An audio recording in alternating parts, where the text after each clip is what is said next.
Hello అందరికీ welcome to our channel. ఇవాల్టి వంట మీ ముందుకి తీసుకొచ్చేసాను. ఏమిటంటే మామూలుగా చేసే చిత్రాన్నం కన్నా ఇలా మసాలా చిత్రాన్ని ట్రై చేయండి. చాలా అంటే చాలా టేస్టీగా ఉంటుంది. ఈ ప్రాసెస్లోకి అయితే వెళ్ళిపోదామా?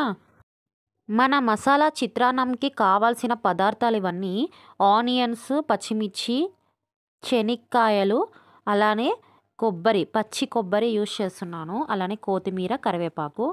ఇలా ఇవన్నీ ఉంటే సరిపోతుంది. మనం ఎలానో దేవుడికి టెంకాయ కొడతాం కాబట్టి మన ఇంట్లో పచ్చి కొబ్బరి ఉంటుంది. అలానే పచ్చి కొబ్బరి చాలా హెల్తీ కాబట్టి ఇలాంటి వంట చేస్తే చాలా టేస్టీగా ఉంది.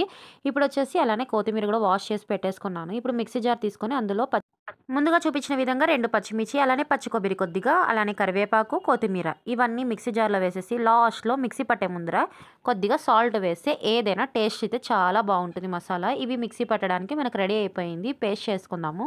ఇది పేస్ట్ అయ్యే లోపల ఇప్పుడొచ్చేసి మనము స్టవ్ ఆన్ చేసి పెద్ద బాండ్లీ పెట్టేసి మనం రైస్ కలుపుకోవడానికి ఫ్రీగా ఉండడానికి నేనైతే చిన్న బాండ్లీ తీసుకున్నాను. ఎందుకంటే ఇద్దరు పిల్లలు కలపడానికి.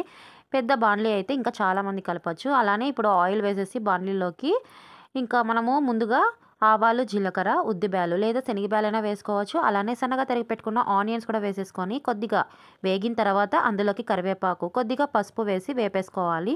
ఆనియన్స్ అయితే బ్రౌన్గా కానవసరం లేదు, కానీ లైట్గా మగ్గిస్తే సరిపోతుంది. ఇంకా అలానే ఇందులోకి వచ్చేసి మనం అలానే ముందుగా రెడీగా పెట్టుకున్న శనగిత్తనాలండి. నేనైతే శనగిత్తనాలు అంటాము, గ్రౌండ్ నట్స్ అని అంటారు, శనక్కాయ ఇత్తనాలు అంటారు.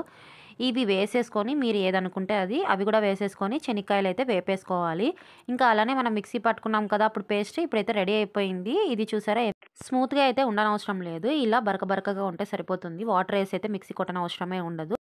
చూపించిన విధంగా ఉంటే సరిపోతుంది. ఇప్పుడు ఇది అది ఆయిల్లోకి అయితే వేసేసుకోవాలి. బాగా ఆయిల్ పైకి వచ్చేంత వరకు వేపుకోవాలి. ఎందుకంటే పచ్చిమిర్చి పచ్చివాసన పోయేంత వరకు బాగా వేపేసుకోవాలి. అలానే ముందుగానే మనం అన్నం చేసి పెట్టుకుంటాం కాబట్టి అది చల్లార్చుకోవడానికి ఫ్యాన్ కింద పెడితే అన్నం అయితే పొడి పొడిగానే ఉంటుంది. ఏ రైస్కైనా పొడిగా ఉంటేనే రైస్ అనేది టేస్టీగా కలర్ఫుల్గా ఉంటుంది. కాబట్టి ఇప్పుడు అన్నం వేసేసుకొని బాగా కలిపేసుకోవాలి.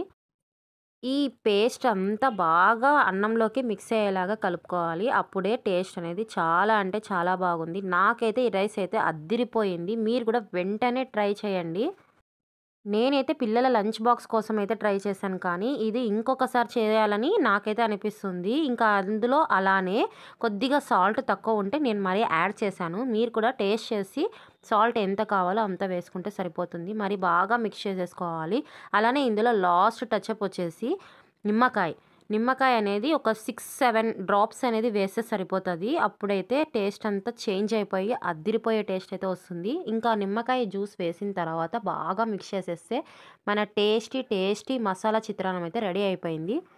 నా వీడియో చూసిన తర్వాత మీకు ఎలా అనిపించిందో కామెంట్ చేయండి, లైక్ చేయండి, షేర్ చేయండి, సబ్స్క్రైబ్ చేసుకోండి. ఇంకొన్ని వీడియోస్ మీ ముందుకు రాబోతాయి. Thank you for watching.